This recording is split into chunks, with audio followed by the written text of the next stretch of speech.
잠언 4장 23절 다 찾으셨으면 한 목소리로 의미를 생각하면서 같이 읽겠습니다. 시작. 모든 지킬 만한 것 중에 더욱 내 마음을 지키라. 생명의 근원이 이에서 남이니라. 아멘. 오늘 제목은 말씀을 근거로 해서 더욱 내 마음을 지키라. 더욱 내 마음을 지키라. 이런 제목으로 하나님의 말씀을 증거하겠습니다. 지금 계속 이제 오후 예배 시간에는 인간론을 살피면서 언약을 살폈고 이제 인간의 죄에 대해서 살피고 있는데 저번 시간까지 이제 자범죄를 살펴보았고 또 우리가 신자에 있는 죄들에 대해서 이제 좀 깊은 좀 통찰이 필요하고요. 또 이제 인간론에서 또 중요하게 다루는 것은 또 죄에 대한 형벌입니다. 그래서 죄를 지은 자에 대한 하나님의 심판과 형벌 이제 이런 것들을 또 다루어야 되는데 그걸 좀 다루기에 앞서서 오늘은 마음을 지키는 것에 대해서 우리가 좀 인간론과 또 우리 구원을 이루어 나가는 어떤 성화적인 관점에서 우리가 어떻게 신앙생활을 함으로써 죄를 이기고 더 거룩한 삶을 잘 살아갈 수 있을까 하는 그러한 면들을 또 이 마음이라는 중요한 주제를 통해서 마음을 지키는 것을 통해서 좀 살펴보려고 합니다.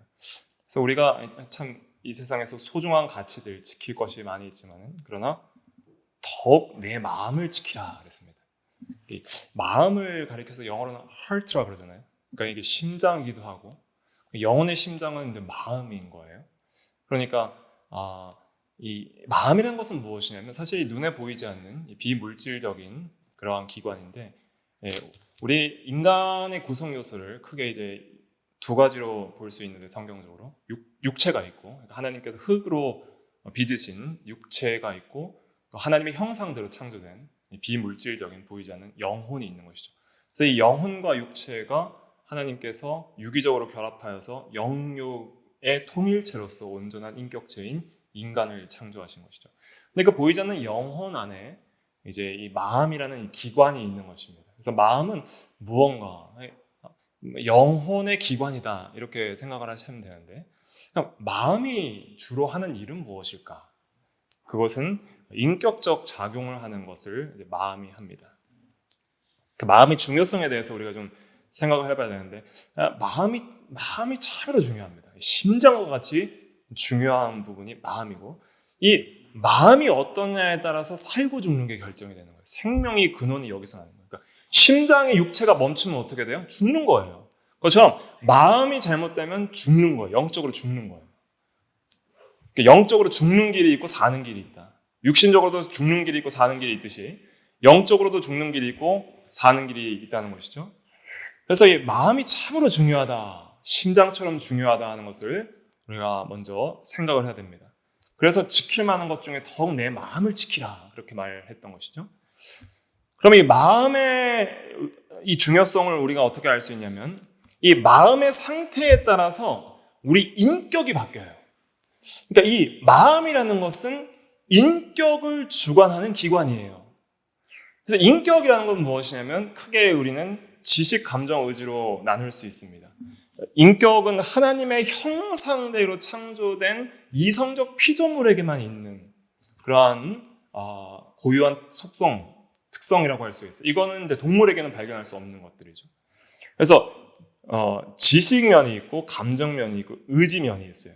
그러니까 지식, 감정, 의지라는 이 세 가지의 인격적 작용을 하는 기관이 무엇이냐면 마음인 것이죠. 그러니까 마음에서 이 지정의의 인격적 작용이 일어납니다.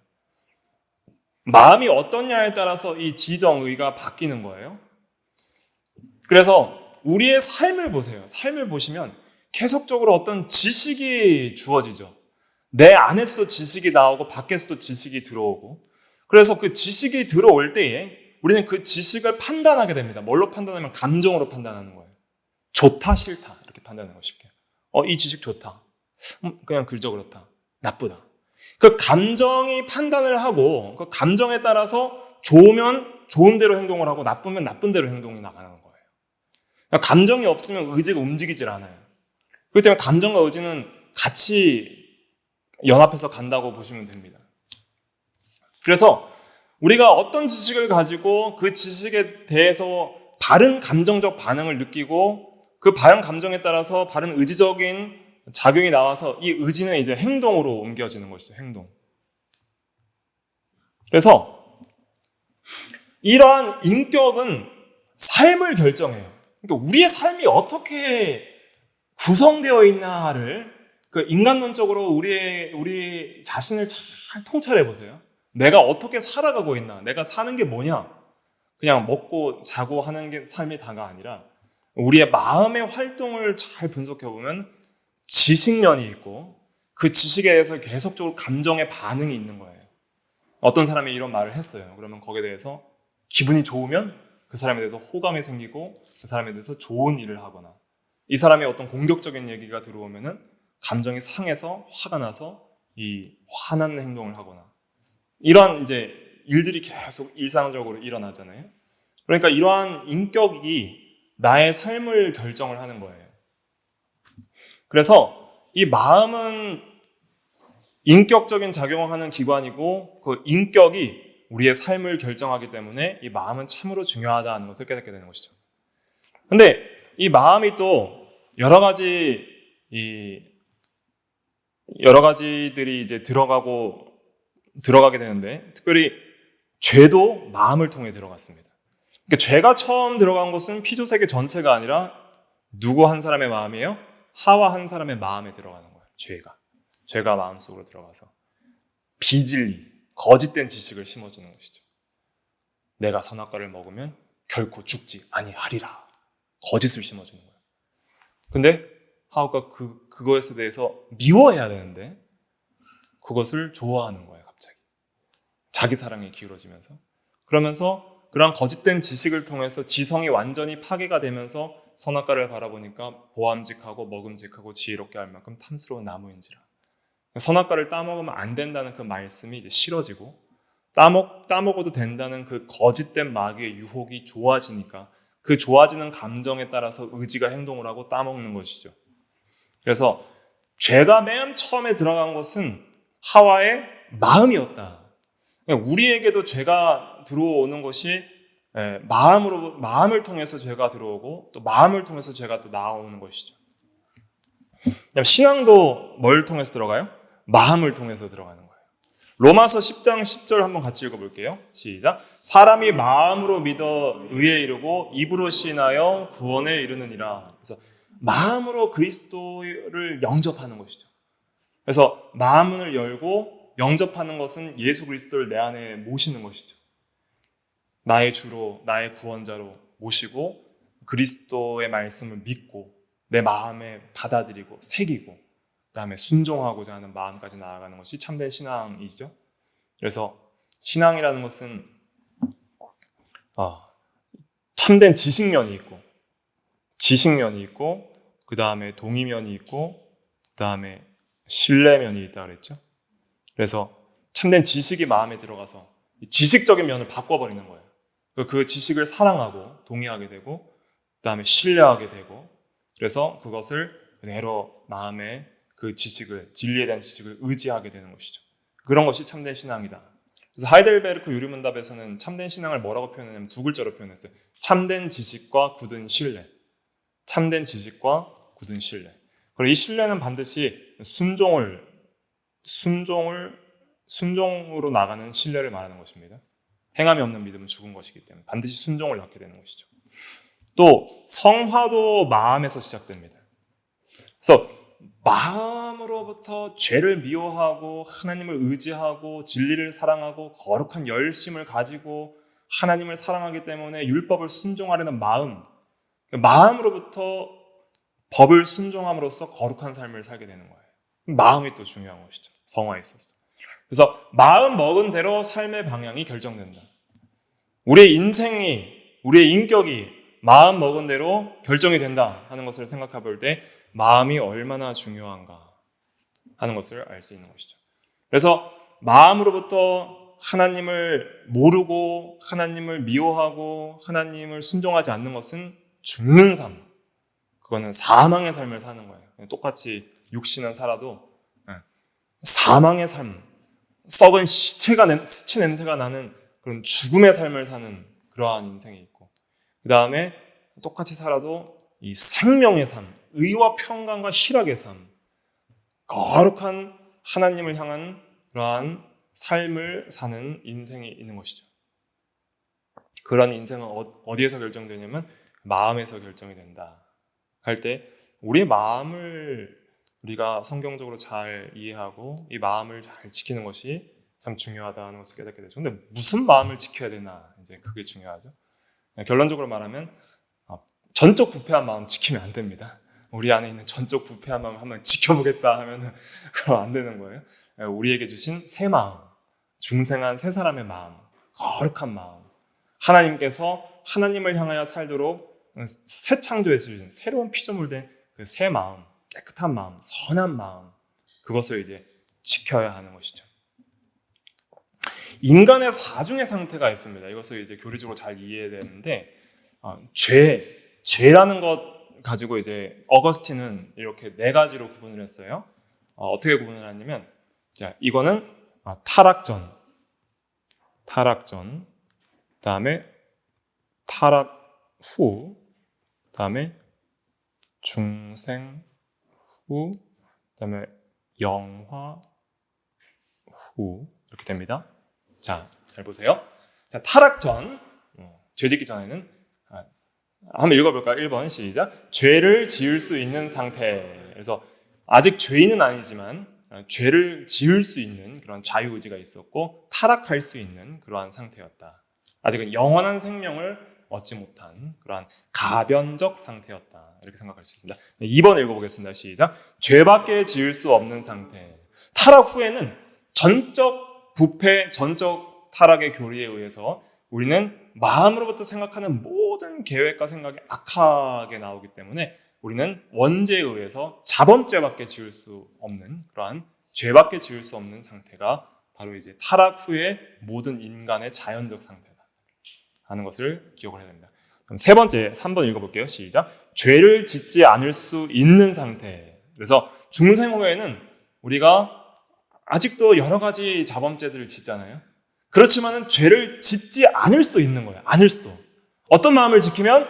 새 마음을 지키면, 새 사람으로 살면, 옛 사람을 벗어버리고 새 사람으로 살아가면 우리가 성령과 진리를 통해서 죄를 짓지 않을 수 있는 그러한 은혜와 생명을 받았다. 그것이 중생 후의 성도의, 이것은 이제 성도의 상태이죠.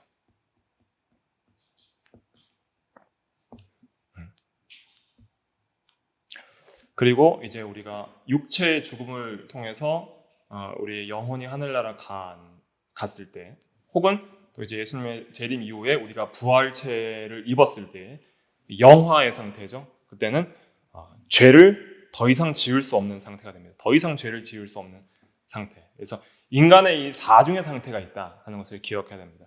그 중에서 이제 우리 현재 예수 믿고 난 후에 우리 성도들의 상태는 몇 번이에요? 3번이다. 3번에서 이제 죄를 짓지 않을 수 있는 상태, 그리고 두 가지 마음이 있는 상태이죠. 그걸 이제 살펴보도록 하겠습니다. 여기에 대해서 이제 우리 신앙고백서가 또 잘 설명을 하고 있어요. 한번 신앙고백서 한번 찾아볼게요. 이거 이제 어거스틴이 이렇게 한 말이고, 그다음에 우리가 이제 신앙고백서 357페이지,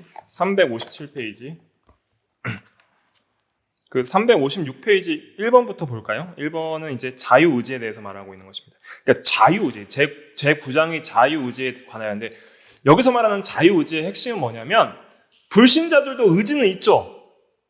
자유롭게 짬뽕도 먹고 짜장면도 먹죠. 여기서 말하는 자유의지는 뭐를 하는 자유를 말하냐면 선을 행할 수 있는 자유를 말하는 거예요. 구체적으로. 그러니까 교리적으로 자유의지 논쟁에 있어서 핵심은 뭐냐면, 인간이 하나님께서 주권적으로 중생의 은혜를 베풀어 주시기 전에 스스로의 힘으로 하나님에 대해서 선하고 의로운 반응을 할 수 있는 의지가 있냐 없냐를 말하는 거예요.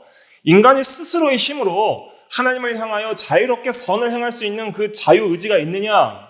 그게 없다는 것이 전적 타락교리예요.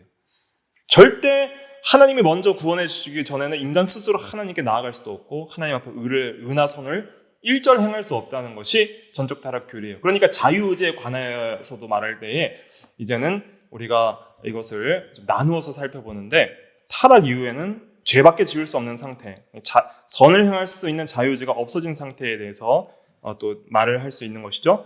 1번은 이제 창조 때에 주어진 그런 선을 행할 수 있는 자유의지를 말하고 있습니다. 그러니까 타락 전이죠. 아담이 선하게 창조됐을 때. 1번 같이 읽어볼게요. 1항 시작. 하나님께서는 인간의 의지에 본성적 자유를 주셨다. 이 의지는 선이나 악에 강요당하거나 또한 본성의 어떤 절대적 필연성에 의해 결정되지 않게 하셨다. 그래서 강요당하는 것이 없다는 거예요. 자유의지라는 것은. 그러니까 하와가 막 강요당해가지고 선악과 따먹었습니까? 마귀가 유혹을 했지만 결정적으로 누가 결정한 거예요? 자기가 결정한 거예요. 자기 마음이 결정한 거예요. 선악과를 먹고자, 범죄하고자 하는 것은. 그러니까 절대 이 하나님의 주권과 하나님의 절대 주권과 인간의 자유와 책임이 이것이 양립할 수 없는 것으로 보시면 안 됩니다.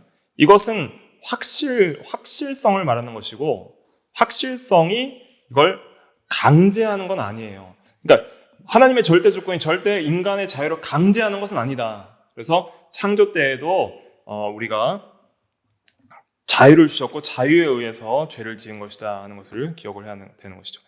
2번은 이제 2항은 타락 전 죄를 지을 수 있는 상태 그걸 말하는 것이죠. 2번 같이 읽어볼게요. 2항 시작. 인간은 무죄 상태에서 선한 것과 하나님을 기쁘게 하는 것을 원하고 행할 자유와 능력을 가졌다. 그러나 그는 오히려 가변적이어서 그 상태에서 타락할 수도 있었다. 이게 뭐예요? 죄를 지을 수도 있는 상태였다. 첫사람 아담은. 그 다음 3번은 이제 죄밖에 지을 수 없는 전적 타락한 상태를 말하는 것이죠. 3항 같이 읽어볼게요. 시작. 인간은 죄의 상태로 타락하여 구원을 가져올 만한 그 어떤 영적인 선에 대한 의지의 모든 능력까지도 전적으로 잃어버렸다. 그러므로 본성적 인간은 선을 전적으로 미워하고 죄 중에 죽어 있어서 자신의 힘으로 스스로 돌이킬 수도 없고 또한 회개를 준비할 수도 없다. 죄밖에 지을 수 없는 상태. 이제 3항이 말하는 것입니다. 그다음에 4항은 이제 죄를 안 지을 수 있는 상태죠. 중생한 성도의 상태를 말하고 있습니다. 4항 같이 읽어볼게요. 시작. 하나님께서 죄인을 회개시키고 그를 은혜의 상태로 옮기실 때에 하나님께서는 그를 죄 아래 있던 본성의 멍에서 해방시키고 오직 그의 은혜로 말미암아 그가 영적 선을 자유롭게 원하고 행할 수 있게 하신다. 그러나 그의 남아있는 부패성 때문에 그는 완전하게 선을 원하지 못할 뿐만 아니라 도리어 악을 행하기를 원한다. 그래서 죄를 짓지 않을 수 있게 행하신다라고 해놓고선 그러나 또 죄도 지을 수 있다. 이제 이걸 말하는 것이죠. 그래서 옛 마음, 새 마음, 옛 사람과 새 사람의 내적 투쟁이 있다. 5번은 이제 영화의 상태에서 죄를 지을 수 없는 상태를 말하는 것입니다. 5번, 5항 같이 읽어볼게요. 시작. 인간의 의지는 영화의 상태에 있을 때만 오직 선만을 행할 수 있도록 완전하고 변함없이 자유롭게 된다. 네. 이것에 대해서는 또 다음에 더 자세하게 살펴보고요. 오늘은 이제 인간에는 이렇게 사중의 상태가 있구나. 이제 우리가 지금 있는 것은 죄를 짓지 않을 수 있는 그러한 상태, 성화의 삶을 사는 상태이고 영화를 소망하는 그러한 상태에 있구나 하는 것을 생각을 해볼 수가 있겠습니다. 자, 그럼 이제 이러한 인간의 사중의 상태를 기억하시면서 그러면 우리가 이 사중의 상태에서 이제 더 깊게 이제 마음으로 들어가 보는 거예요. 그러한 사중의 상태에서 이제 우리 마음에 한번 집중을 해보자는 것이죠.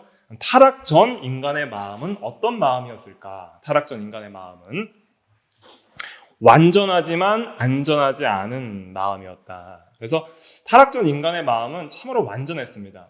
지식, 감정, 의지 면에 있어서 완전했어요. 그래서 오늘날 우리가 하나님의 말씀을 참 모르는 게 많죠.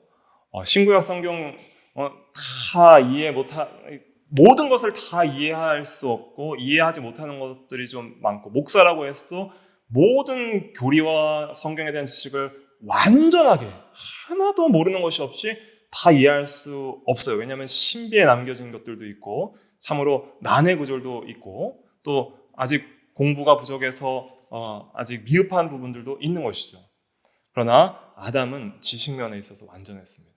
그러니까 아담에게 있어서는 모른다 하는 것은 사실 없었어요. 그러니까 아담에게서 무지라는 건 낯선 거예요. 막 이렇게 설명을 하는데 하나님께서 계시해 주시는데 하나님 깨닫지 못하겠는데 이런 거에 없는 거예요. 그러니까 예수님께서 제자들을 설명했을 때 깨닫냐 하니까 못 깨달아서 나중에 따로 물어보는 경우들이 있었잖아요. 아담에게 있어서는 그런 것이 없었어요. 그러니까 타락한 인간에게 있어서 지식의 타락도 죄 때문에 온 거예요. 이 아담의 완전한 지식을 어디에서 우리가 유추할 수 있냐면 이름 짓기를 통해 알 수 있는 거예요. 그러니까 이름 지을 때 보면은 우리가 어떤 이 동물이나 사람을 이름 지으려면 엄청난 많은 고뇌와 시간이 들어가잖아요. 저희 자녀들도 이름 지을 때 되게 힘들었거든요. 한 번에 탁 떠오른 게 아니에요. 많은 기도와 또 고민과 갈등 속에서 하나를 선택을 한 것이죠. 근데 아담이 이름 지을 때는 너 개, 고양이, 사자, 코끼리 바로바로 짓잖아요. 근데 한번 생각해 보세요. 여러분들 이름 한 번에 몇 개까지 외우실 수 있어요?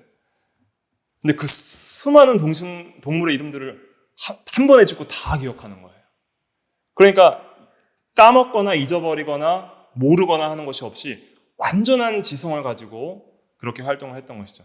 그렇다고 해서 하나님의 전지성까지 이르는 것은 아니고 피조물로서의 계시 범위 안에서 이제 하나님의 계시를 완전히 이해하고 피조물로서 가져야 될 지식에 있어서는 완전한 이해를 가졌다는 거예요. 그러니까 아담에게 있어서는 모르는 것이 없었다. 근데 오늘날 우리가 진리에 대해서 잘 모르고 하나님에 대해서 다 모르는 이유는 뭐 때문이죠? 죄 때문이다. 죄의 결과. 그래서 이 죄라는 것이 특별히 이 무지로부터 온다는 것을 깨달아야 됩니다. 모르니까 짓는 거예요. 하나님도 모르고 의도 모르고 율법도 모르고 선도 모르고 생명길도 모르고 무엇이 진리인지를 모르니까 온갖 잘못된 거짓 지식의 인격이 완전히 장악을 당해서 그렇게 죄를 짓고 있는 것이다. 그래서 이 거듭난 새 사람이 변화되는 것 중에 중요한 것이 뭐예요? 지식인 거예요. 골로새서 3장에 뭐라고 했죠? 하나님의 형상을 따라 지식에까지 새롭게 된 자니라 그랬죠? 그래서 우리가 중생하면 이 하나님을 아는 지식에 있어서 새롭게 되는 거예요. 골로새서 3장 10절에 보면. 그래서 이제 이 지식면에 있어서 완전했고 그 다음에 감정면에 있어서도 완전했습니다. 여러분들은 하나님의 사랑을 충만히 받고 사십니까? 하나님이 나를 너무 사랑해서 어떻게 기쁨을 감출 수 없어서 그렇게 살아가십니까? 아니면 하나님이 나를 사랑하는지 안 사랑하는지 알 것도 같고 모를 것도 같고 그렇게 사십니까? 근데 아담에겐 그런 게 없었어요. 하나님의 사랑을 받는다는 것을 충만히 감정적으로 느끼는 거예요. 하나님이 나를 이렇게 사랑하신다. 그러면서 동시에 자기도 하나님을 충만히 사랑하는 거예요. 하나님이 사랑합니다. 하나님이 또 내가 너를 사랑하노라 하는 이러한 감정적인 면에 있어서 받고 또 사랑하는 면에 있어서 완전했던 거예요. 오늘날은 우리가 이런 면에 있어서도 죄 때문에 이 타락해서 하나님의 사랑도 모르고 하나님을 사랑할 줄도 모르고 이렇게 되는 것이죠. 그다음 의지면에 있어서 아담에게 있어서는 불순종하는 면이 하나도 없었던 것이죠. 타락 전까지는. 그래서 하나님의 뜻을 완전히 이해하고 온전히 순종했고 또 그러한 온전히 순종하는 것을 굉장히 기뻐하고 그러한 순종의 삶을 아주 기뻐하는 삶을 살았던 것이죠. 그래서 의지에 있어서 반역이 없었던 것이죠. 반역, 대적, 적의 이런 것이 없이 온전한 순종을 했던 것입니다. 이것이 이제 타락 전 인간의 마음이었던 것이죠. 그러나 그럼에도 불구하고 타락할 수 있는 죄를 지을 수 있는 그런 상태였다. 안전하지는 않은 상태였다. 아직 영생을 얻기 전이었다 하는 것이죠. 그 다음에 이제 타락 후에 이제 전에 또 이제 예를 들었지만 타락 후에 인간의 마음은 어떤 마음이냐면 전적 부패한 마음이다. 이제 저번에도 이제 그림으로 예를 들었지만 흰색 도화지가 마음이라면 흰색 도화지에 흰색이 하나도 없는 상태다. 그래서 먼저 지식면의 타락은 이제 지식이 불완전해지죠. 깨닫지 못하죠. 이것을 이제 성경에서는 영적으로 눈이 멀었다 이렇게 표현을 하는 거예요. 그러니까 두 가지가 이제 문제가 됩니다. 뭐가 문제가 되냐면 첫째로는 인간의 이 지성 그리고 인간의 어떤 영적인 눈이 멀어버리는 거예요. 지성의 타락이 있음으로써 제대로 이해하지 못하는 것이죠. 그러니까 이 빛이라는 것은 지식을 상징하는 것인데 이 눈은 무슨 작용을 하냐면 빛을 받아들여서 보는 작용을 하는 기관이잖아요. 그래서 이 빛이 비춰질 때 제대로 봐야 되는데, 말즈노초 파남분지 무슨 모양인지 무슨 색깔인지 제대로 봐야 되는데, 일단 스스로 완전히 타락했기 때문에 아예 제대로 못 보는 거예요. 하나님에 대해서는 완전히 죽어 있어서 못 보고, 이 창조 세계도 제대로 못 보는 거예요. 그 영적으로 눈이 먼 것이죠. 제대로 판단하지를 못하는 거예요. 그 다음에 두 번째로는 창조 세계도 타락을 하게 된 것이죠. 이 세상에 봐야 될 대상도, 물리적인 창조 세계도 타락해서 가시와 엉겅퀴가 났기 때문에 제대로 보지를 못하는 것이죠. 그래서 이 창조 세계를 보통 우리는 이제 일반 계시라고 하잖아요. 그래서 이런 일반 계시로는 절대 하나님을 알 수 없는 그러한 지적으로 완전히 무능한 상태가 되었습니다. 그럼 타락 전에는 어땠을까요? 산과 들과 바다와 이러한 햇빛을 보면서 다 거기서 하나님의 영광을 보는 거예요. 그럼 이제 구원받은 성도는 어떻게 바뀌어야 될까요? 이제는 이 세상을 보면서 그 세상의 모든 일반 계시적인 창조 세계를 보면서 성경의 빛 아래서 그 안에서 하나님의 영광을 다시 볼 수 있는 눈이 열려야 되는 거예요. 바다를 보면서 그냥 좋다 하는 거 아니고, 단풍 보면서 무슨 치킨 먹기 좋은 산이다 이러면 안 됩니다. 그런 게 아니라 하나님의 아름다우심과 위대하심과 영광을 보노라 하는 그러한 이제 신앙으로 창조 세계를 볼 수 있는 그런 믿음의 시각들이 회복이 되어야 되는 것이죠. 그렇게 이제 눈도 멀고 창조 세계도 못 보니까 이제는 이제 특별 계시를 주시는 거예요, 하나님께서. 선지자와 또 예수님께서 특별히 오셔가지고 진리를 가르쳐 주셨는데, 가르쳐 줘도 몰라요. 깨닫지 못하고. 아무리 12제자라도 오랜 시간 함께 있어도 잘 못 깨닫는 거예요. 그만큼 지성의 타락이 심각한 지경에 이르렀다. 자, 그러면 여기서 한 가지 깨달을 수가 있는 거예요. 뭘 깨닫냐면, 우리가 마음을 지키고 거룩하게 살려면 뭘 부지런히 해야 돼요? 공부를 부지런히 해야 되는 거예요. 지식적인 면에 있어서 우리가 이 지식을 얻기 위해서 열심을 다해야 됩니다. 성경을 읽고 교리를 공부하고 또 바른 설교와 예배를 통해서 성경적인 교훈을 듣고 그런 것을 잊지 않고 기억하고 계속 외우고 암송하고 묵상하고, 그렇게 부지런하게 지식을 잘 배우기를 힘쓰지 않으면 절대 경건은 일어나지 않습니다. 게으른 사람 치고 경건한 사람은 없습니다. 그냥 기도만 열심히 하고 성경 공부 안 해도 경건해지느냐? 그렇진 않아요. 그냥 영적으로 게으른 사람 치고 절대 경건을 이루어 나갈 수가 없어요. 왜냐하면 우리의 지성이 얼마나 타락했고 얼마나 혼란스러운 그러한 지식을 많이 가지고 잘못된 판단을 하느냐는 것을 우리가 스스로 깊이 있게 깨닫고 겸손해진다면 우리는 정말 모르는구나 하는 것을 깨달아야 됩니다.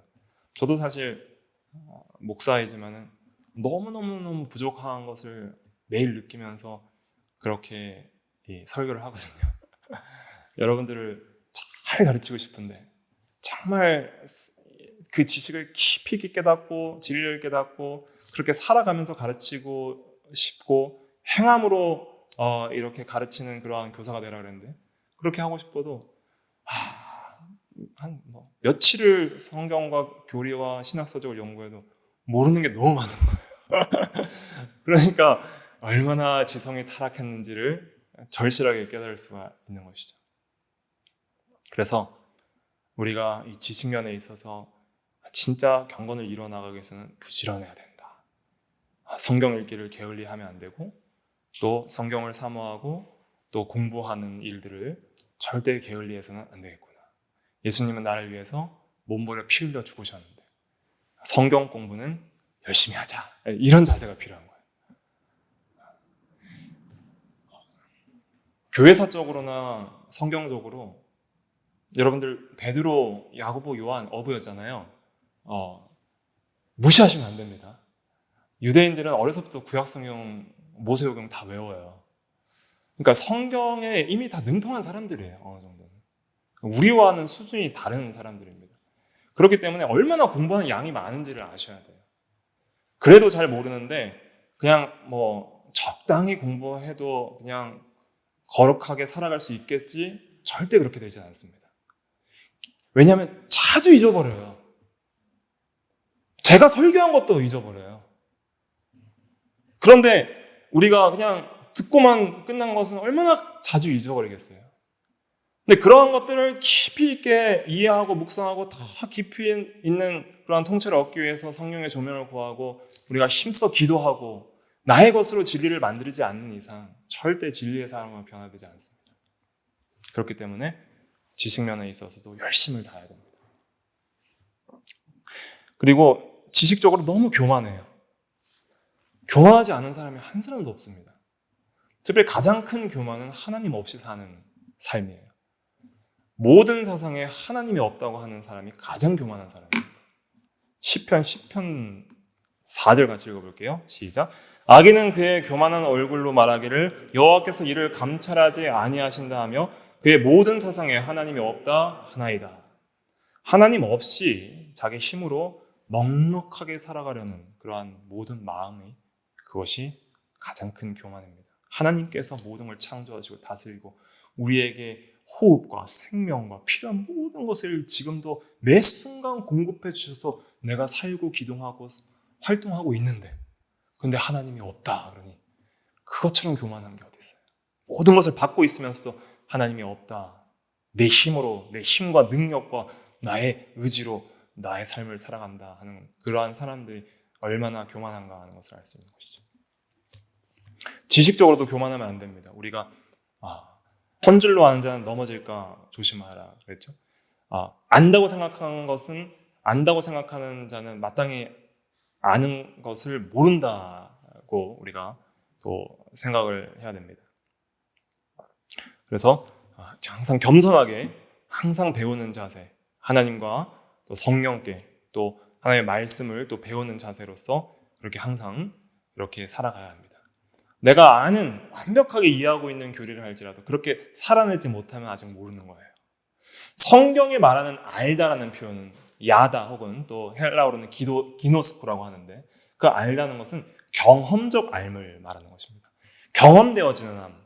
그 진리를 통해서 내가 믿고 순종함으로 살아냄으로써 그 진리가 내 삶 속에 경험되어지는 알을 성경에서는 알다라고 표현해요. 그래서 나는 남자를 알지 못하는 나니 내가 어찌하여 아이를 가질까 마리아 그러잖아요. 그러니까 그 남자를 모른다는 것은 남자와의 어떤 경험 또 성적 관계적 알을 말하는 것처럼 우리가 진리를 안다는 것은 이렇게 경험되어지는 그런 진리를 말하는 것이죠. 그러나 우리가 진리에 대한 경험이 얼마나 피상적일 때가 많이 있습니까? 그러니까 우리 항상 겸손해야 된다는 깨닫는 것이죠. 감정면에 있어서도 우리는 참으로 부족합니다. 하나님의 정서를 너무 못 느껴요. 하나님의 정서를 느끼는 데 있어 민감한 사람은 경건한 사람입니다. 하나님의 사랑을 받을 줄도 모르고 하나님이 불의하게 사는 자에게 분노하시고 진노하시는 그 진노도 모르는 그러한 사람들이 죄인입니다. 그러니까 사랑받을 줄도 모르고 두려워할 줄도 모르는 것이죠. 뭐에만 예민해요? 가장 예민한 감정은 자기 사랑과 세상 사랑에 예민한 거예요. 나를 어떻게 즐겁게 할까? 예민해요.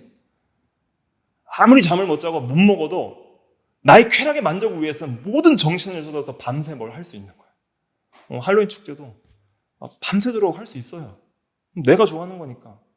그런 이제 세상적인 즐기는 축제들은 할 수 있어요. 밤새 기도하거나 밤새 성경을 읽거나 밤새 묵상하거나 이런 거 힘들죠. 영적인 거니까. 싫은 거예요. 밤새 드라마 볼 수 있죠? 한번 커피 마시고 한번 밤새 보겠다 하면 볼 수 있는 거예요. 그러나 이런 세상 사랑과 자기 사랑에는 굉장히 예민해요. 아무리 힘들어도 아무리 피곤해도 할 건 하는 거예요. 그러나 하나님을 사랑하고 하나님을 두려워하는 면에서는 너무 무딘 거예요. 감정. 그래서 이런 면에 있어서 우리의 경건한 감정을 잘 개발하는 것이 너무 중요합니다. 스스로 이게 개발이 안 됩니다. 항상 뭐가 전제가 돼야 되느냐? 지식이 전제가 돼야 됩니다. 성경을 배우고 깨달을수록 감정이 거룩한 정서로 바뀌는 거예요. 하나님에 대한 속성을 배우면서 그 예수 그리스도에 대한 십자가의 구속의 은혜와 사랑을 배우면서 성령께서 우리를 감화시키는 것들을 경험하면서 진리를 배우면서 바른 진리 안에서 하나님과 하나님의 사랑과 하나님의 은혜와 하나님의 진노와 하나님의 의를 알면서 그 진리에 대한 바른 감정적 반응이 일어나면서 하나님에 대한 바른 정서를 느끼기 시작합니다. 그러면 이제 의지가 변화되는 거예요. 전적 타락한 인간의 의지는 철저히 자기중심적이 됩니다. 하나님께는 절대 복종하지 않고 방종하는 삶을 사는 것이죠. 누구에게도 굴복하지 않는 완고하고 교만하고 굳은 마음을 가지고 살면서 자기에게는 완전히 관대하죠. 자기 영광을 위해서는 완전히 의지가 자기중심적으로, 자기 사랑과 세상 사랑에서는 완전히 의지가 방종함으로써 그렇게 역할을 하고, 게으르고 나태하고 쾌락을 사랑하며 돈을 사랑하며 쾌락 사랑하며 세상을 쾌락 사랑하기를 하나님 사랑보다 더 하며 하는 그러한 철저한 그러한 의지가 방종과 자기중심으로 되지만은 그러나 절대 하나님의 법에 복종하지 않고 또 다른 누구에게도 굴복하지 않으려는 그러한 완고한 마음, 의지를 가지게 되는 것이죠. 이것이 이제 타락 후에 인간의 전적 부패한 마음이다. 그럼 이제 중생 후의 인간의 마음은 어떨까요? 중생 후의 인간의 마음은 이제 두 마음이 있는 것이죠. 새 사람의 마음과 옛 사람의 마음. 에베소서 4장에서도 잘 증거하고 또 로마서 7장에서도 내적 투쟁에서도 이 두 마음에 대해서 좀 잘 설명을 하고 있습니다. 특별히 이제 우리가 이미 배웠죠. 원죄를 통해서. 그래서 이 죄책은 칭의로 해결이 됐습니다. 법적으로 해결이 됐습니다. 이건 이제 법적이라고 말을 하는 거예요. 법적인 죄 문제는 해결됐습니다. 근데 실제적인 죄 문제가 남아 있어요. 그걸 부패라고 표현을 하는데 오염이라고도 표현하고. 근데 이것이 남아 있어요. 이걸 이제 이 부패가 옛 마음입니다. 옛 마음, 부패성이라고도 하고. 근데 이것은 주도적이지 않지만 남아 있어요. 그걸 어떻게 해결한다 그랬죠? 이 부패는 중생으로 시작해서 성화로 진행되고 영화로 완성된다 그랬습니다. 그래서 이 부패한 마음이 여전히 남아 있는데 주 마음은 뭐예요? 새 마음이에요. 새 마음. 성도의 주 마음은 새 마음이라는 거예요. 여러분들은 하나님을 사랑하길 원하십니까? 하나님을 거역하길 원하십니까? 하나님을 하나님을 원하죠. 하나님을 사랑하며 진리를 깨닫고 하나님 앞에 거룩하게 살기를 원하는 마음이 성도의 마음이에요. 주된 마음이에요. 근데 그걸 못하게 하는 계속적인 내 안에 또 다른 마음이 있는 거예요. 옛 마음. 하나님을 사랑하는데 기도는 싫고, 하나님을 사랑하는데 성경 읽기는 싫고, 하나님을 사랑하는데 순종하기는 싫은 거예요. 왜냐하면 여전히 나에게는 옛 마음이 주도적이는 않지만 폐잔병처럼 남아있는 거예요. 마치 대한민국 정부가 제대로 수립됐지만 빨치산들이 남아서 때때로는 한 번씩 봉기를 일으키는 것처럼 내 마음속에 악한 부패한 성품들이 이러한 대한민국의 주권적 통치를 못 받게 하는 것처럼 하나님의 진리의 통치를 못 받도록 옛 마음이 계속적으로 안에서 봉기를 일으키고 우리를 사로잡는 것이죠. 죄악의 포로로. 그래서 우리가 이 타락 전과 같은 완전한 상태는 아닙니다. 현재는. 마음 안에는 부패한 경향성이 남아있기 때문에 죄를 안 지을 수도 있어요. 새 마음을 따라서 죄를 안 지을 수도 있지만 그러나 옛 마음을 따라서 죄를 지을 수도 있는 그러한 상태입니다. 그럼 이제 우리가 어떤 마음을 잘 지켜야 돼요? 새 마음을 잘 지켜야 되는 거예요.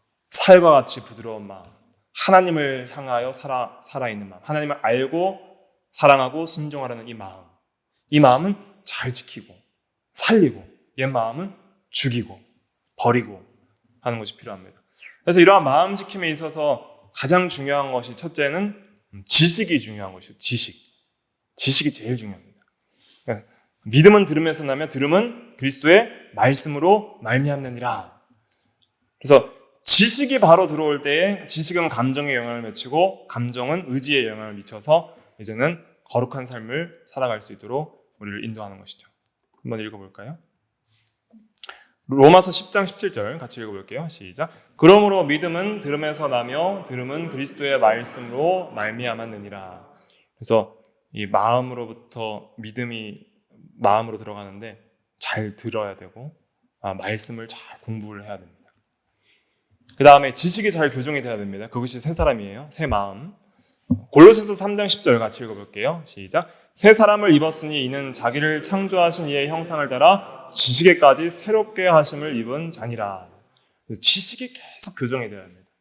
바른 진리의 지식을 계속 배우고 마음에 새기고 배우고 마음에 새기고 이것을 게을르게 하면 우리는 이제 타락하는 거예요. 그러니까 가만히 있으면은 이 옛 마음이 이제 성장을 합니다. 옛 마음은 가만히 있으면 막 성장을 해요. 근데 이 옛 마음을 죽이려면 계속 어떻게 해야 돼요? 새 마음에 바른 지식을 계속 집어넣어줘야 돼요. 그래야 지식이 회복돼야 뭐 감정 의지가 회복이 될 거 아니에요? 근데 지식적인 면에 있어서 계속 악한 생각, 악한 마음, 악한 생각, 악한 지식, 거짓 이러한 것들이 계속 성황을 하게 되면 그러면은 이 부패한 성품대로 살 수밖에 없는 것이죠. 그러니까 적극적으로 이 진리의 지식을 계속 주입을 해야 됩니다. 계속. 거기에 부지런하는 것이 마음을 지키는 데 있어서 중요한 일이라 할 수가 있겠습니다. 그래서 오늘은 이제 신자 안에 있는 두 마음만 하고 이제 마칠 텐데, 자, 여기서 막 간단하지 않아서 좀 죄송해요. 좀 복잡한데, 그래도 나름 간단하게 만들려고 만든 거예요. 근데 한계가 이겁니다. 자, 우리에게 이제 새 마음이 주어졌어요. 그 새 마음에 대한 것은 에스겔 36장 26절에 있거든요. 새 마음. 그거 한번 먼저 읽어보고 이 도표 살펴볼게요. 에스겔 36장 26절 한번 같이 읽어볼게요. 시작. 또 새 영을 너희 속에 두고 새 마음을 너희에게 주되 너희 육신에서 굳은 마음을 제거하고 부드러운 마음을 줄 것이며, 이제 그 굳은 마음이 완고하고 완악한 옛 마음을 가리키는 것이죠. 부드러운 마음, 이건 새 마음. 그러니까 진리와 성령께 순종하고 사랑하며 또 잘 깨닫는 그런 잘 새겨지는, 그러니까 잘 새겨지는 마음을 가리키는 거예요. 진리를 주면은 마음에 잘 새겨져요. 돌과 같은 마음은 진리가 안 새겨지는 거예요. 이러한 새 마음을 이제 성령을 통해서 주신다는 거예요. 자, 그러면은 이 신자는 이 두 마음이 있다. 두 사람이 있는 것처럼 새 사람의 마음이 새 마음이고 옛 사람의 마음이 옛 마음이다. 자, 그러면은 이제 이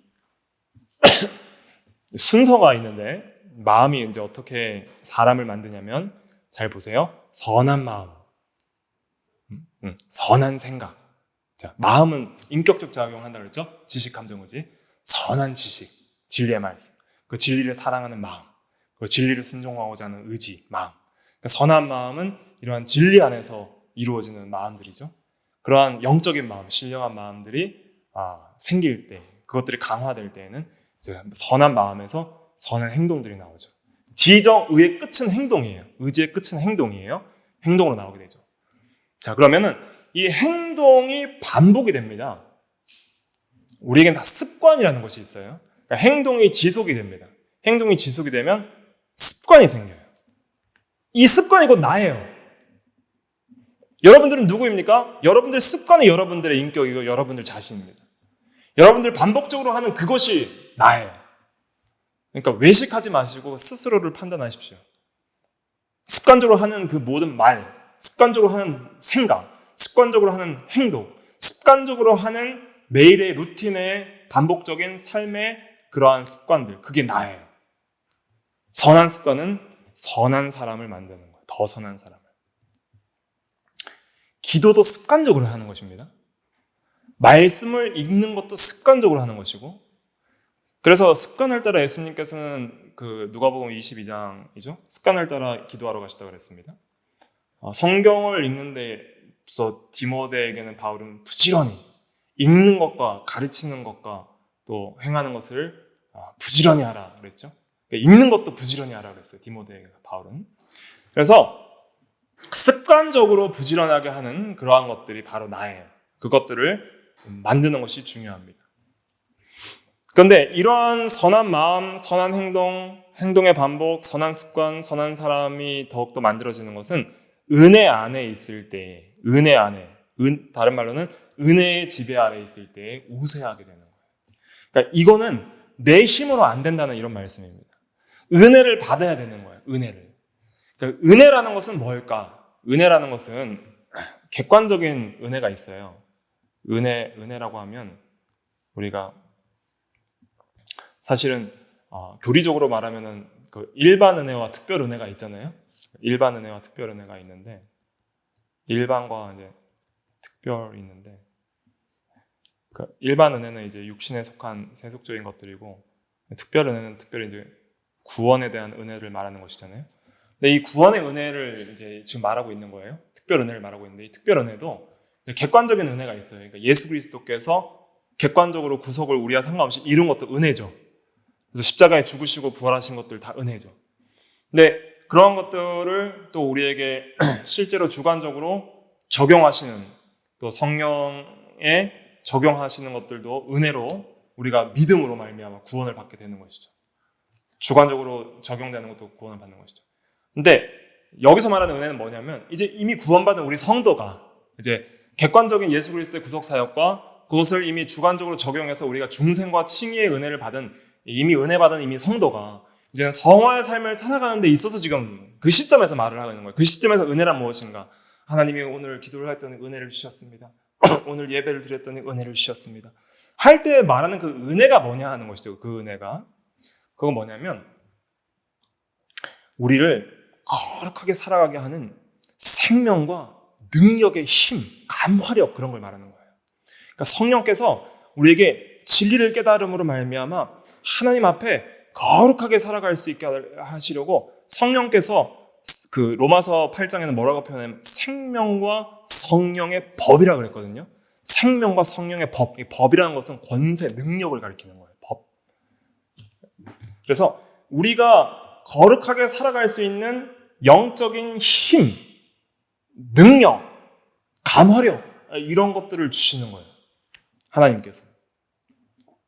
그러니까 힘과 능력, 생명, 이런 걸 주시는 거예요. 거룩하게 살아갈 수 있는 힘을 주시는 거예요. 그 힘이 역사하여서 그 부활을 통해서 우리에게 주어진 힘이거든요. 부활의 능력이거든요. 그 힘 때문에 우리가 죄를 싸워서 이기는 거예요. 여러분들 이렇게 살면서 혹시 이렇게 싸워보셨나요? 이 격투기 체험만 같이 큰 격투기 선수가 앞에 있어요. 그러면 싸울 의지도 꺾여서 그냥 바로 힘을 잃어버리겠죠. 근데 뭐 한 4살짜리쯤 되는 애가 막 끝까지 나를 대항해서 덤비려고 해요. 그럼 뭐 크게 힘쓰지 않아도 그냥 이렇게 밀어버리도 이길 수 있잖아요. 그런 차이예요. 그러니까 죄가 막 골리앗처럼 다가와요.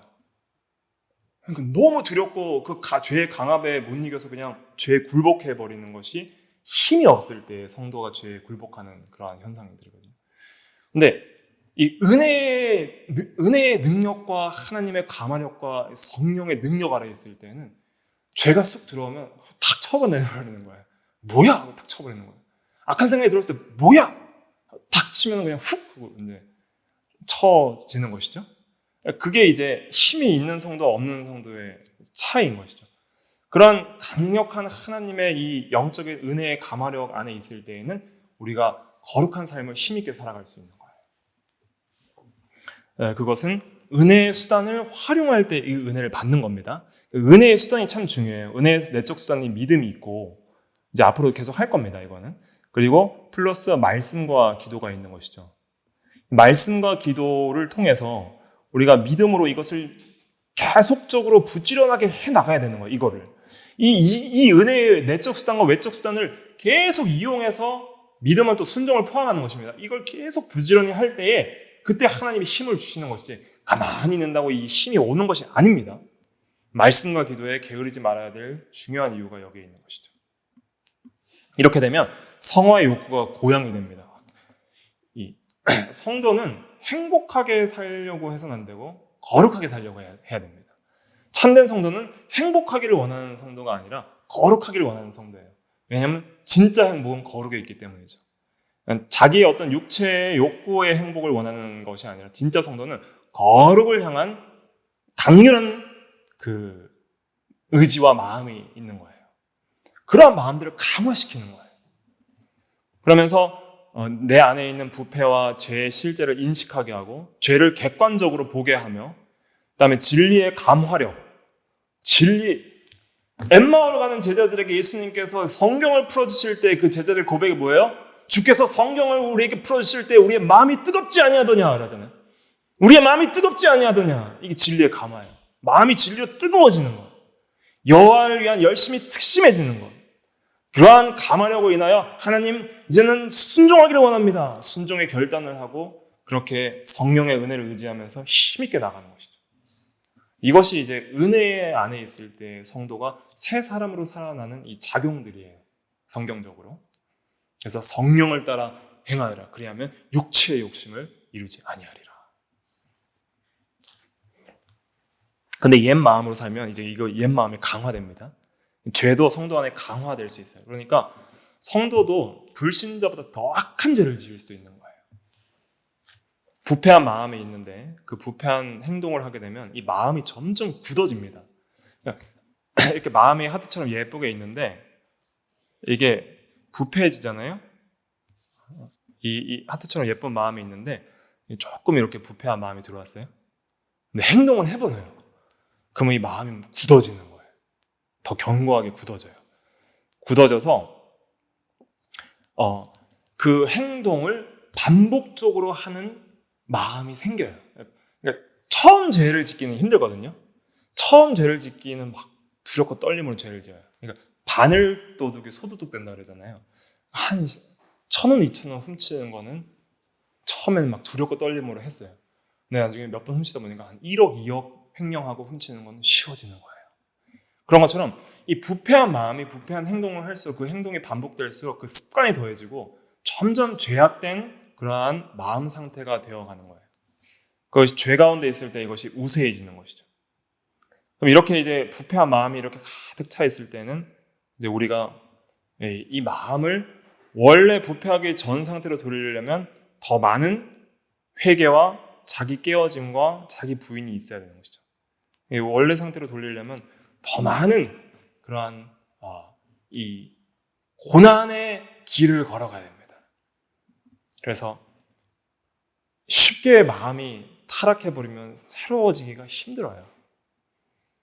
한번 죄의 낙을 누려봤기 때문이죠. 그렇기 때문에 아예 짓지 않은 죄를 계속 안 짓는 것보다 이미 많이 지은 죄를 더 이상 안 짓는 것은 더 힘든 거예요. 그렇기 때문에 이러한 것들을 우리가 깨닫고 더 말씀과 기도에 전념을 해서 점점 이 새로운 마음을 고양시키고 더 은혜를 많이 받아서 회개와 그러니까 회개라는 것이 무엇이냐면 회개가 무엇이죠? 회개는 반드시 믿음과 함께 역사합니다. 성경적으로. 그래서 이 회개는 그냥 죄 고백으로 끝나는 게 회개가 아니에요. 회개합시다 할 때 여러분들이 죄만 하나님 제가 잘못했습니다. 용서해 주시옵소서. 끝. 이거 회개 아닙니다. 회개라는 것은 회개에 합당한 열매를 맺는 데까지 나가는 거예요.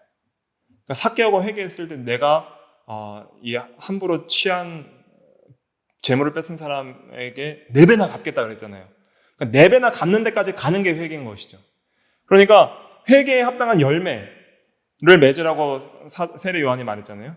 회개에 합당한 열매를 맺는 데까지 가는 게 그것이 참된 회개예요. 그래서 저번 주에 자범죄에 대해서 말할 때도 한 번 회개한 죄에 대해서 또 지을 때는 그것이 더 큰 죄라 그랬죠. 그것처럼 한 번 회개한 죄를 또 지으면 이것이 더 마음이 굳어지는 거예요. 어떤 생각이 드냐면 이런 생각이 드는 거예요. 죄를 지었는데 한 번 회개하고 또 죄를 지니까 괜찮네? 이런 생각이 드는 거예요. 어차피 계속 회개도 되겠네? 하나님, 예수님의 구속의 은혜는 무한하시니까 계속 짓고 회개해도 괜찮네라는 생각이 드는 거예요. 그런 것이 잘못 생각을 하는 것이죠. 하나님은 거기에 대해서 반드시 징계하시고 매를 때리시는 것이죠. 그리고 우리가 한 번 그냥 회개하고 괜찮아지는 게 아니에요. 그걸 다시 선한 마음으로 회복하려면 몇 배의 희생과 또 회개에 합당한 열매를 이루기 위한 그러한 노력과 성화의 과정이 필요한 것이죠. 그래서 우리 신자 안에 이러한 두 마음이 있구나. 그런데 우리가 적극적으로 은혜의 수단을 활용하여서 이 말씀과 기도를 통해서 또 믿음과 순종을 통해서 내적인 수단은 믿음과 순종, 외적인 수단은 말씀과 기도 이걸 통해서 더욱더 이 새 사람을 강화시키고 새 사람을 지켜야 되는 거예요. 새 마음을 지켜야 되는 거예요.